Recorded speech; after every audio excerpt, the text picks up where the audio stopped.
All right, how's everybody doing? This is the Comic Samurai. I want to welcome you to my next video, and tonight we're going to be doing another Let's Rank challenge. This is where we look at a run on a series and assign every cover a letter grade, and then pick our favorite and give it that special S tier ranking. And tonight we're going to be looking at Jim Lee's epic run on Batman with his Hush storyline. So let's go ahead and jump right in.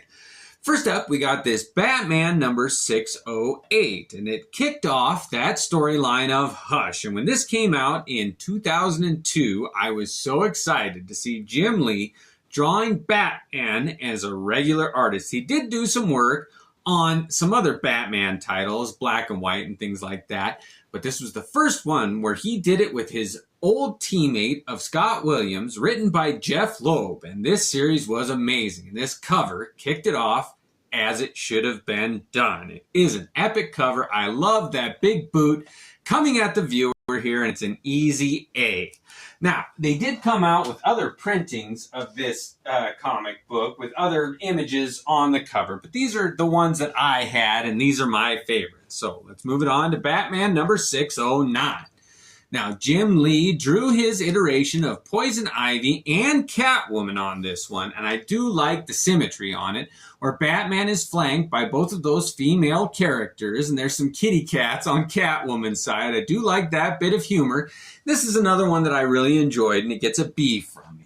Now, in 2002, when this kicked off, people didn't know what to expect. What kind of new twists, what kind of new villains, who was Hush? And this Batman number 610 continued the storyline where Batman battled a lot of his villains, including Killer Croc. And this iteration of Killer Croc was not my favorite. It just seemed too fleshy, too much like scar tissue. You couldn't really make it out.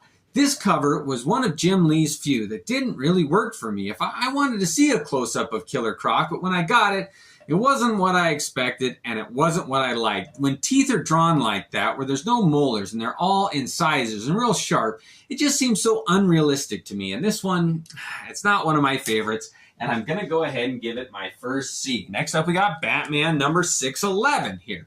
Now, this one hints that they're going to go to Metropolis and deal with Superman because the Daily Planet symbol is listed there on the cover. And it is symmetric with Batman holding his cape up there and Catwoman in front of him entwined in some poison ivy vines. But for some reason, this is another one that didn't really work for me. Something about the colors and the oversimplification with just all that black. I thought Jim Lee should have put a little more time into the details on this one. And I'm just going to go ahead and give it a C. I just wish there was something different. I didn't like that expression on Catwoman's face. Next up, we got Batman number 612. But this one features Superman on the cover. And I like Jim Lee's iteration of Superman there. I do like how he drew the symbol, the lighting on this one from behind, him holding Batman. It's reminiscent of Frank Miller's take on those two going up against each other in The Dark Knight Returns. I do like this one. However, the backgrounds with that scratchiness there, I just wish he would have either filled it in with detail or just left it alone. But this style, for some reason, it just wasn't Jim Lee's regular work, and I'm giving this one a B. Next up, we got Batman number 613. Now, this one is one of my favorites here. I think this is the most underrated of the Hush storyline here. We got that poster in the background with Harley Quinn pointing a gun right at Batman's head. I love that trope. I really think that this is an amazing image there where he's holding a fallen Catwoman. It's reminiscent of a Crisis on Infinite Earths where Superman's holding Superwoman and Batman's got Catwoman here with that poster in the background. Everything works on this one. It's one of my favorite covers here, and this one is getting an easy A.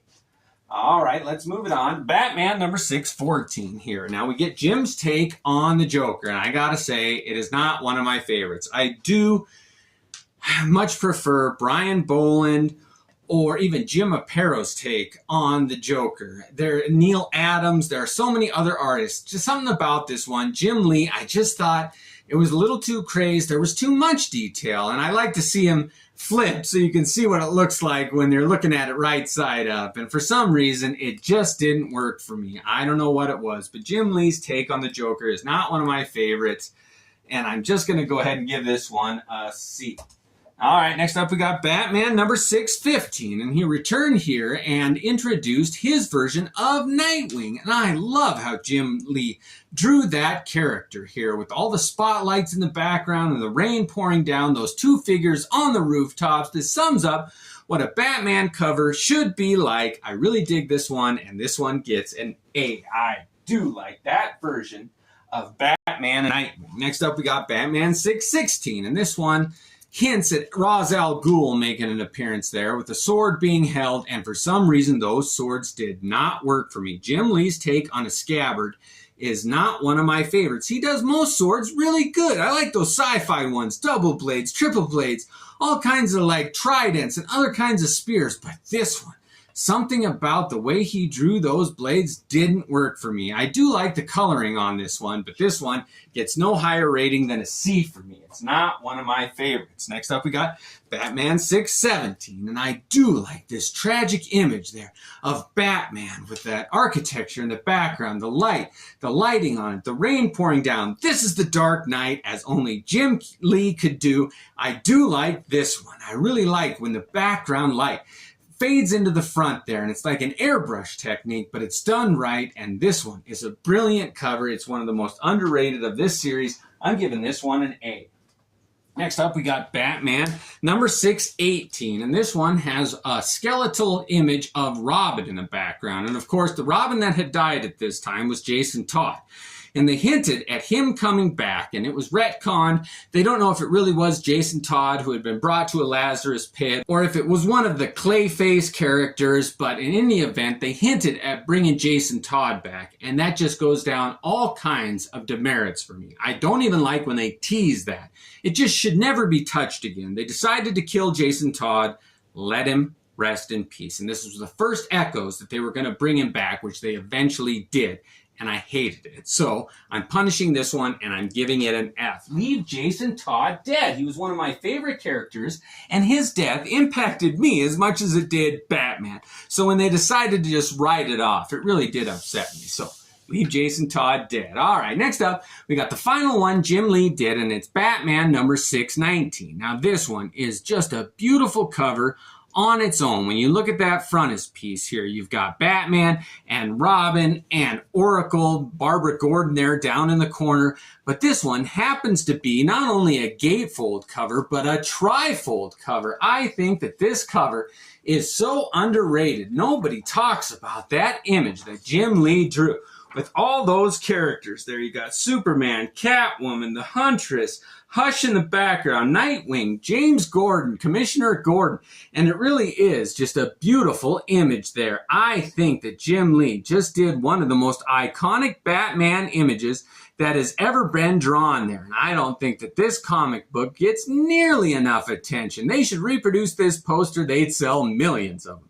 It really is a fun Batman image, but the test of a good gatefold or trifold cover for me is whether or not it stands on its own, and this one, with no doubt in my mind, does pass that test, so it gets an easy A. Well, let's go ahead and look at the ones that I gave an A grade to and decide on our favorite. So what does it come down to? We've got, the triumvirate of Batman, Robin, and Oracle there on the cover. I do like. That's going to be hard to beat. We got a cemetery scene. And it's reminiscent of Todd McFarlane's work on Batman when he did Year 2. I do like Jim Lee's take on his graveyard scene. We've got Batman and Nightwing, the original dynamic duo there on the rooftops. I like that one. We've got Batman holding Catwoman with a poster in the background of Harley Quinn, and we've got the first one that kicked it off with that boot coming at the viewer there.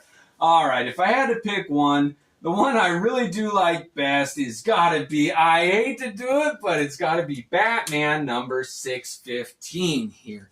No gimmicks, no tricks here. Just Jim Lee's heartfelt best version of Batman and Dick Grayson's version of his sidekick, and in this case, it happens to be Nightwing. The first Robin there, back with Bruce Wayne on the rooftop, spotlights in the backgrounds, villains below him on the streets. I do like this cover. It sums up everything that I like about Batman and the mythos, and it sums up what Jim Lee could do on that character. Well, thank you for joining me on this look at Jim Lee's Hush run on Batman Comics. Let me know if there's any other runs, storylines, characters, creators, or artists you want me to look at. Thanks again and have a great night.